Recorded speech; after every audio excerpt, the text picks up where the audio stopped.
Everyone, welcome to SP biology classes. इससे पहले का पोर्शन हम लोगों ने देख लिया था और आज सिर्फ और सिर्फ हम लोग पुष्प सूत्र को ट्रिक के माध्यम से समझेंगे। सबसे पहले पुष्प देख लेते हैं। तो इसकी देखो मादा जो भाग होता है उसको गायनोसियम से कहते हैं, इसको जी से प्रदर्शित करते हैं। जो मेल रिप्रोडक्टिव पार्ट होता है उसको एंड्रोसियम कहते हैं, उसको ए से प्रदर्शित करते हैं। कोरोला को सी से कहते हैं, कैलिक्स को के से कहते हैं। जैसे कि इसमें आपको कैलिक्स 3 दिख रहे हैं तो के 3 हम लोग लिखेंगे। कोरोला कितने 4 दिख रहे हैं तो के 4 लिख रहे हैं, सारे जुड़े हुए हैं तो यहाँ पे संयुक्त हैं। ठीक, एंड्रोसियम 2 हैं यहाँ पे, तो जो एंड्रोसियम है वो यहाँ पे 2 लिखेंगे, गायनोसियम 1 है तो यहाँ पे 1 लिखेंगे। ऐसे करके क्या हम लोग पुष्प सूत्र निकालते हैं। तो इसके संकेत देख लेते हैं। देखो, सहपत्र को बी आर से लिखते हैं, कैलिक्स को के से, कोरोला को सी से, परिदल पुंज को पी से, पुमंग को ए से, जयांग को जी से। ठीक है, और अगर ऊर्ध्ववर्ती अंडाशय है तो उसको जी से लिखेंगे, अधोवर्ती अंडाशय है तो जी के नीचे अंडरलाइन कर देंगे। नर पुष्प को ऐसे लिखेंगे, मादा पुष्प के नीचे प्लस लिख देंगे। द्विलिंगी में क्या होगा, नर और मादा दोनों होंगी तो नर और मादा दोनों का सिंबल लगाएंगे। त्रिज्या सम्मति को ऐसे लिखेंगे, व्यास सम्मित को और प्रतिशत के निशान से प्रदर्शित। दलनग्न जब होगा यानी कि जो कैलिक्स होगा तो उसके ऊपर सी के और ए के ऊपर क्या होगा, ऐसे निशान लगा देते हैं। अब इसको समझते हैं कि देखो, दलों की संख्या को ब्रैकेट में बंद करते हैं। सबसे पहले क्या है, दलों की संख्या को ब्रैकेट में बंद किया जाता है। अधिजायांगता समझते हैं क्या होता है। अधिजायांगता जब होती है तो क्या होता है, जी के जो जायांगता मतलब जी से जैसे कि हम लोग जायांग को जी से लिखते हैं तो उसमें अधिजायांगता का मतलब ये होता है कि जब जो होगा, जो आपकी जायांग जो होगा, जायांग नीचे से एकदम जुड़ा हुआ होगा तो उसको अधिजायांगता कहेंगे। यानी कि इसमें क्या होगा, रुको 1 मिनट, इसको समझते हैं अच्छे से। ठीक है, इसमें क्या होगा, जो जायांग होगा नीचे पोर्शन से जुड़ा होगा तो उसे क्या कहते हैं, अधिजायांगता कहते हैं। इसमें क्या होगा, ऊपर जो है वो चिन्ह लगा देते हैं, इसको प्रदर्शित करते हैं जी बार, समझ लीजिए जैसे वो होता है अपना फिजिक्स में। अधोजायांगता क्या होता है, अधोजायांगता में क्या होगा, जो होगी और जो जायांग होगा, जो फीमेल रिप्रोडक्टिव पार्ट होगा, वो सारे पोर्शन जो होंगे जैसे कैलिक्स, कोरोला और आपका पुमंग हो गया है जिसको कहते हैं, जो पुमंग हो गया तो जिसको एंड्रोसियम कहते हैं, सबसे इन सब के ऊपर क्या होगा, आपका जो गायनोसियम वो निकला होगा। यानी कि ये जो फीमेल संरचना है वो निकली हुई होती, जायांग सबसे ऊपर की तरफ होता है, इसमें नीचे लगाते हैं। परजायांगता क्या होगी, इसमें देखिए सब बराबर से निकले होते हैं, यानी पुमंग और जो जायांग होगा वो बराबर से निकला होगा तो इसमें बराबर का चिन्ह जी के ऐसे आगे लगा देते हैं। पुमंग बराबर से होते हैं। इतना आपको समझ में आया गया होगा। अब सम्मित देख लेते हैं। सम्मित 2 प्रकार की होती है, एक व्यास सम्मित जो प्रतिशत से प्रदर्शित करते हैं, एक व्यास सम्मति को। ठीक है, त्रिज्या सम्मति को ऐसे प्रदर्शित करते हैं। बाह्य दल जैसे कि जो अलग अलग होते हैं तो उसमें 2+2 लिखते हैं, जो संयुक्त होते हैं उसको जैसे कि जोड़ के लिखते हैं। जैसे कि आप किसी भी चीज़ का, जैसे किसी पुष्प का चिन्ह ले लीजिए तो इसको हम लोग देखो डायग्राम के माध्यम से, जो हमारी बुक में दिया हो उसके माध्यम से समझते हैं, सीखते हैं। ये देखिए एनसीईआरटी बुक में डायग्राम दिया हुआ है, इसमें देखिए देखते हैं। सबसे पहले इसको हम देखते हैं जब इसको काटा जाएगा। पहले देख लेते हैं इसमें मेल और फीमेल एक में है कि नहीं। तो इसमें मेल और फीमेल आपको एक में दिख रहे हैं, तो इसको मेल और फीमेल एक में दिख रहे हैं तो यहाँ पे हम लोग इसको उभयलिंगी, तो इसको ऐसे करके लिखेंगे। ठीक है, उभयलिंगी ऐसे करके लिखेंगे। इसमें देखिए कैलिक्स भी हैं, ये कोरोला भी हैं और आपका ये एंड्रोसियम है, अंदर क्या है, गायनोसियम है। ठीक है, तो जब गायनोसियम है तो इसमें देखिए हम लोग क्या लिख लेंगे, के लिख लेंगे, सी लिख लेंगे, ए लिख लेंगे। ठीक है, ऐसे करके लिख लेंगे। तो अब देख लेते हैं, इसका फॉर्मूला बनाते हैं। उभयलिंगी है तो सबसे पहले हम लोग ऐसे करके लिखेंगे, उभयलिंगी का चिन्ह बना देंगे। और फिर उसके बाद कैलिक्स, इसमें कैलिक्स कितनी है तो काउंट कर लीजिए, कैलिक्स कितनी संयुक्त हैं। देखो संयुक्त नहीं, जुड़ी हुई नहीं दिख रही हैं आपको, तो कैलिक्स कितनी है देखिए, अगर संयुक्त होती तो हम लोग 4 लिखते, तो इसमें 1 2 3 4 हैं तो 2+2 लिखेंगे।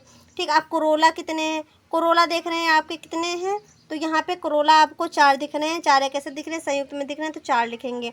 अब उसके बाद हम लोग एंड्रोसियम देख रहे हैं कितने हैं, तो एंड्रोसियम जब हम लोग अंदर जा रहे हैं तो सबसे पहले 2 दिख रहे हैं तो हम लोग यहाँ पे 2 लिखेंगे। ठीक है, फिर उसके बाद 1 2 3 4 दिख रहे हैं तो +2 करके लिख लेंगे। 4 दिख रहे हैं 4 करके लिखेंगे। ठीक है, तो क्योंकि यहाँ पे सारे अलग अलग हैं तो उसी प्रकार लिखेंगे। अब गायनोसियम कैसे हैं, तो गायनोसियम देखो अधोजायांगता है, क्योंकि इसमें जो है जायांग जो दिख रहा है तो क्या है, ऊपर की अंदर की तरफ दिख रहा है, तो इसमें क्या करेंगे, तो इसमें देखो कितने जायांग हैं, 1 2, तो यहाँ पे 2 लिख लेंगे। तो ये हो गया निकालने का क्रम।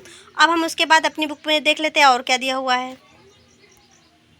अब हम लोग देखिए हमारे जो बुक में दिया हुआ है वो सोलेनम नाइग्राम यानी कि मकोइया का दिया हुआ है। मकोइया का देखते हैं, तो मकोइया का जब टीएस काटा जाएगा तो इसमें देखिए टीएस में क्या दिया हुआ है, तो जब मकोइया का जब काटा जाएगा सबसे पहले ये क्या है, इसमें मेल और फीमेल दोनों हैं।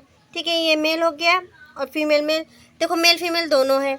और उसमें देखो त्रिज्या सममित जो है वो उसमें काटने पर क्या होगी, तो चारों तरफ से काटेंगे बराबर होंगे, तो इसमें ऐसे करके आगे हम लगाना भूल गए थे, तो उसमें देख लेना, ठीक है। तो इसमें देखिए क्या करेंगे, तो इसमें देखो क्या है, सारे देखिए यहाँ पे संयुक्त तो दिख रहे हैं। सबसे पहले देख लेते हैं जो है ये कैसा उभयलिंगी, इसमें मेल और फीमेल दोनों हैं। तो सबसे पहले हम लोग क्या मेल और फीमेल का चिन्ह बना लेंगे। इसको किधर से भी काटेंगे, किसी भी तरह से काटेंगे तो क्या जाएगा, ये बराबर पोर्शन में जाएगा। तो यहाँ पे उभयलिंगी का चिन्ह बना लेंगे, ठीक, उभयलिंगी का चिन्ह बना लेंगे, उभयलिंगी का चिन्ह बना लेंगे। अब उसके बाद क्या करेंगे, उसके बाद देखिए क्या करते हैं, उसके बाद देखते हैं यहाँ पे जो कैलिक्स हैं वो कितनी है, एक दो तीन चार पाँच, और पांचों क्या है एक दूसरे से जुड़ी हुई हैं। तो कैलिक्स के बाद देखिए जुड़ी हुई हैं, संयुक्त हैं, तो 5 को ब्रैकेट के अंदर कर लेंगे। उसके बाद कोरोला देखते हैं, कोरोला कितने हैं, तो कोरोला देखिए यहाँ पे कितने, एक दो तीन चार पाँच, कितने 5 हैं।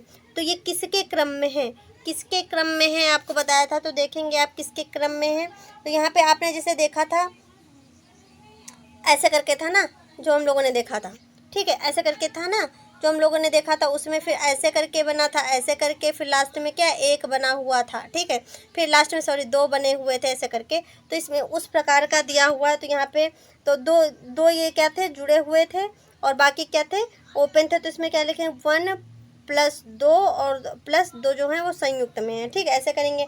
अब उसके बाद एंड्रोसियम देखते हैं कितने हैं, तो एंड्रोसियम यहाँ देखते हैं कितने हैं। तो एंड्रोसियम की संख्या कितनी है, 1 2 3 4 5, कितनी है यहाँ पे एंड्रोसियम की संख्या कितनी है, तो यहाँ पे 1 2 3 4 5 कितनी है, 5 है, ठीक है, 5 है, कितनी है 5 दी हुई है, एंड्रोसियम 5 दिए हैं। उसके बाद गायनोसियम कितने हैं, तो गायनोसियम आपका 1 है, विजान कितना है 1 दिया हुआ है, ठीक है, ये हमारा हो गया। अब हम लोग देख लेते हैं इसका क्या, जो हमारे एनसीईआरटी में क्या दिया हुआ है, तो इसको हम लोग देख लेते हैं। इसके कायिक लक्षण देख लेते हैं। कायिक लक्षण देख के देखते हैं, कायिक लक्षण इसके जो होते हैं, पौधे प्रायः शाकीय, झाड़ी तथा वृक्ष जो होते हैं छोटे वृक्ष वाले होते हैं। तना कैसा होता है, शाकीय, कभी कभी काष्ठी, वायवी, सीधा सिलेंडराकार, शाखित, खोखला, रोमिक अथवा अरोमिल, भूमिगत जैसे आलू, सोलेनम ट्यूबिरो होता है इसका बोटेनिकल नेम, ठीक होता है। पत्तियां कैसी होती है, एकांतर, सरल, कर्मी, संयुक्त, पिच्छाकार, अणुपर्णी, जालिका विन्यास होता है। अभी पुष्पीय अभिलक्षण देख लेते। पुष्पक्रम जो होता है एकल होता है, कच्छी होता है, ससीमाक्षी होता है, जैसे सोलेनम में आपने देखा है। पुष्प कैसा उभयलिंगी होता है, त्रिज्या सममित जो होती है, काटने पर जो होती है, जो काटने पर त्रिज्या सममित जो होती है वो आपका क्या होगा, इसके भाग बराबर हो दिखाई देते हैं, ऐसे सममित त्रिज्या सममित दिखेगी। कैरिक्स क्या होते हैं, 5 होते हैं। दल जो होते हैं संयुक्त होते हैं, दीर्घ स्थायी होता है, कोरिस्पर्शी होता है, पुष्प दल विन्यास होता है, ठीक है। पुमंग जो होते हैं वो 5 पुंकेसर दल लग्न वाले होते हैं, ठीक है, 5 पुंकेसर दल लग्न वाले होते हैं। और इसमें जो पुष्प जो पुष्प होता है, जायांग जो होता है वो क्या होता है, द्विअंडक होता है, युक्तांडक होता है, तिरछी होती है, अंडाशय ऊर्ध्वाधर द्विकाष्ठी बीज होता है, ठीक है। वह बहुत से बीजांड होते हैं, इसमें बीजांड की संख्या बहुत सी होती है। फल जो होता है संपुट होता है अथवा सरस होता है। बीज जो होता है भ्रूणपोषी होता है, कैसा होता है, भ्रूणपोषी होता है। और जो पुष्प सूत्र अभी आपको हमने बना करके दिखाया है। और इसका उपयोग किसमें होता है, स्कूल का अधिकांश उपयोग जैसे टमाटर, बैंगन, मसाले होता है, बोलाडोना होता है, अश्वगंधा होता है, धूमक, तंबाकू का, सजावटी पौधे आपके क्या होगा, पुटेनिया हो गया। तो आज इसके उपयोग करने के आर्थिक महत्व जो इसके होते हैं। तो अगर आपको क्लास हमारी थोड़ी सी भी अच्छी लगी तो हमारे चैनल को लाइक, शेयर एंड सब्सक्राइब करें, ज़्यादा से ज़्यादा शेयर करें। मिलते हैं नेक्स्ट क्लास के साथ। Thanks for watching.